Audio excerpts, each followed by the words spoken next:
वीर नरसिंहपुर शासन ठारे अनुष्ठान अध्यक्ष गिरीश चंद्र बानार्जी अध्यक्षतार मां भगवती दक्षिणकाली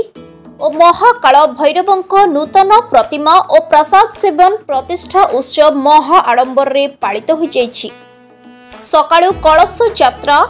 मंडलाधिवास अंकुरारोपण कार्यक्रम सारिबा परे सालाधिवास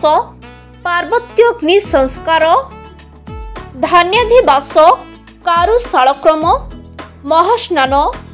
सायनाधिवास शेष होइछि। बुधवार न्यासारंभ गुरुवार प्रासादिवास शुक्रवार जीवन न्यास महापूजा प्रसाद प्रवेश पूर्णाहुति सहित संध्यारे मागणा प्रसाद सेवन व्यवस्था करा सहित प्रत्येक दिन संध्यारे सांस्कृतिक कार्यक्रम परिवेशन करा जायछि।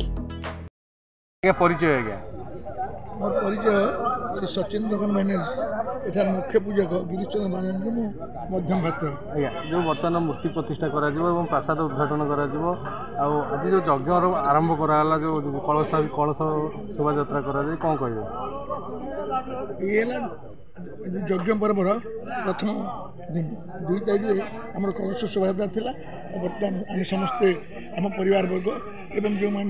जो भक्त आस जड़ित समस्त को नहीं आम कलश शोभा पूजा आरंभ हम सन्ध्या बेलू अंकुरारोपण कार्यक्रम अनुष्ठित हो। सांस्कृतिक कार्यक्रम कौन कौन रही है आज सांस्कृतिक कार्यक्रम आम लोक संपर्क विभाग ओडिसी अच्छी अन्य दुईटी कार्यक्रम आज आम रही अन्य कार्यक्रम भी वक्ता संगीत संगीत रही। मूर्ति प्रतिष्ठा कौ दिन कर मूर्ति तो अच्छा आसीगला मूर्ति प्रतिष्ठा हम 7 तारिख जीवन न्यास 7 तारिख दिज्व से दिन आम पूर्णाहुति ठाकुराणी आसन होती 7 दिन जाक भक्त समागम आम चैनल माध्यम कौन कह सर्वप्रथम तो आप संभव चैनल को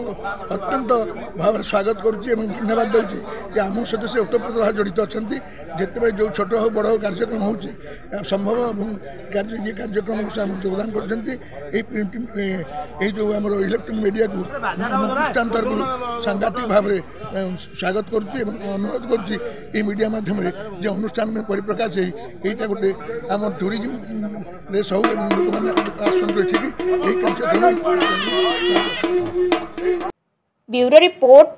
SM न्यूज़।